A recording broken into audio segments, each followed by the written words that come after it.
Hi, I'm Rob. And I'm Rob. And this is Ask Rob and Rob.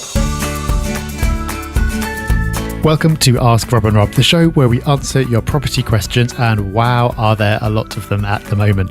Things are moving so quickly at the moment. As you probably know, we're now podcasting 3 times a week because there's so much to say, and we're getting absolutely bombarded with questions by email, on social, on the forum, everywhere. And we love having those questions because it gives us a chance to do our best to answer and enlighten everyone. So today we're not going to hear our listeners' questions because they're coming in so thick and fast. But if you do have a question you'd like us to answer in a future episode, we would love to hear your voice. We would. So call in on 013 808 0035 and leave us a voicemail, or go to propertyhub.net/ask. But as we said, we're just collecting the questions in the moment, and we're going to answer questions that will benefit the most people possible. And the first topic we're going to tackle, because there's been a lot of questions in on this, is mortgages.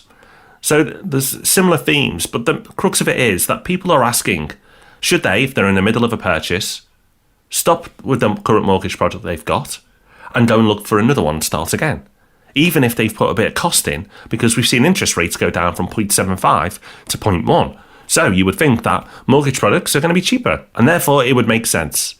Well, actually, it doesn't right now. It might do in the future, but right now it doesn't. I think this is an important awareness point for everyone as property investors. If you're in the middle of a purchase and you've already got a mortgage product in place, then the chances are it's a better product than the new products coming out. Because of what's happening in the world right now, lenders are scrambling around to reset their rates and move their products around. But it's also causing them to be cautious in the short term. And this has happened before when we've seen lots of volatility in the market. Interest rates may come down, but the lenders don't follow straight away. Obviously check, but the chances are you'd be better off sticking with the product you've got. And you probably want to move quickly because that product could be withdrawn any day now. So it's not just the case that you should carry on, but you should carry on with a bit of pace. Now, what does that mean for the mortgage market? How is this possible? Why are interest rates lower, but the products aren't? They will. Once things settle down, they will become better over time. But this could be many weeks or possibly a few months before that plays out. A realistic time frame is in weeks to come, you'll see rates as good as they were before all this happened. And then in a few months, when things are starting to settle down, the products will be more attractive. But that's likely to be months away. So you could be risking your purchase if you push it back that long.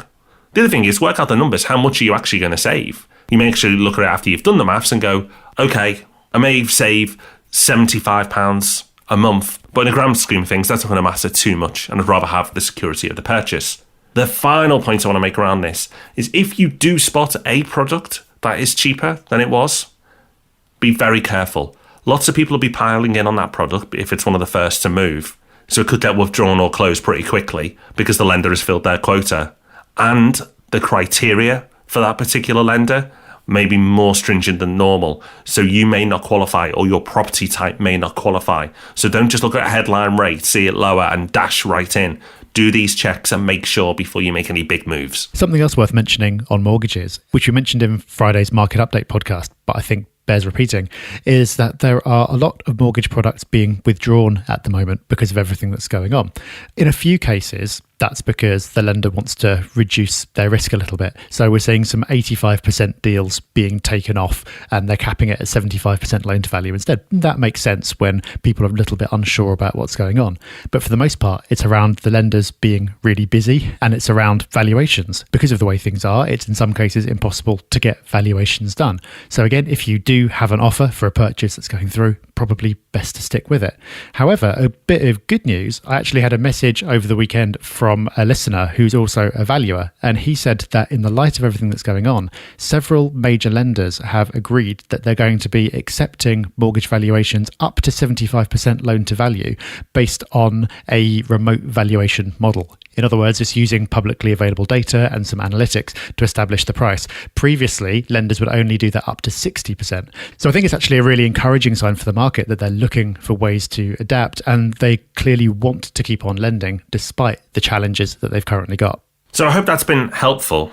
But we're not the only ones who want to be helpful. We've had a lot of people get in touch asking how they can help. And some investors and landlords take action already. And it's been incredible to see how people have adapted and reacted to this. Yeah, along with questions around mortgages, probably the second most popular question we've had has been around the theme of how can I help my tenants out? And that is just been absolutely brilliant to see. There's this caricature around greedy landlords, as you'll know, and I'm sure there are some out there, but for what we've seen, the majority of people want to get through this with their tenants and help them out and recognise that if you're in a position to be worrying about your investments, then you're actually in a better position than most people because you've got investments, and chances are your tenants are going to be in a more precarious situation than you are. So it's been really wonderful to see all these questions coming in.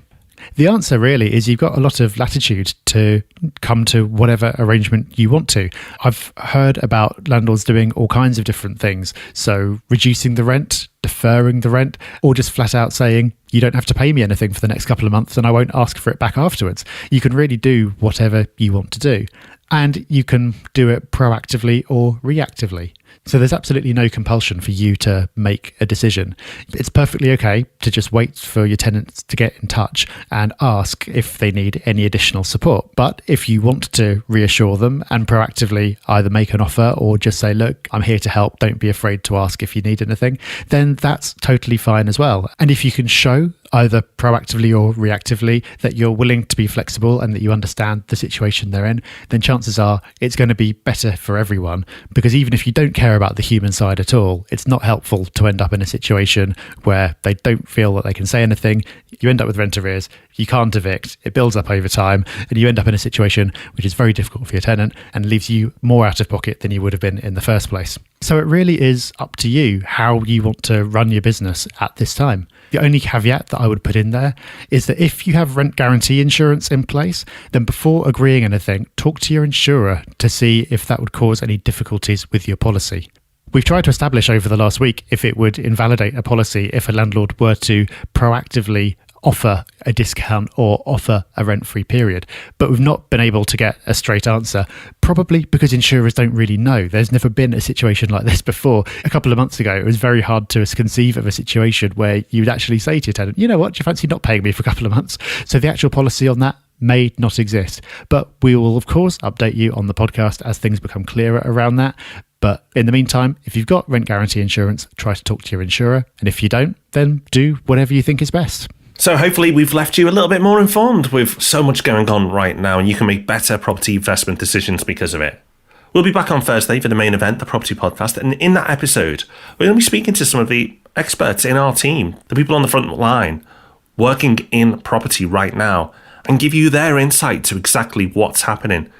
These are the type of conversations that you just don't get to hear, so it's going to be super valuable. And then, of course, on Friday, we'll be back with our new podcast, The Market Update, where we talk about what's going on with property investment, what's going on with the economy, and even what's going on with our business. So with all that going on, we're going to keep you updated. But between now and then, take care, stay safe, and try and have a bit of fun. Bye-bye. Bye-bye.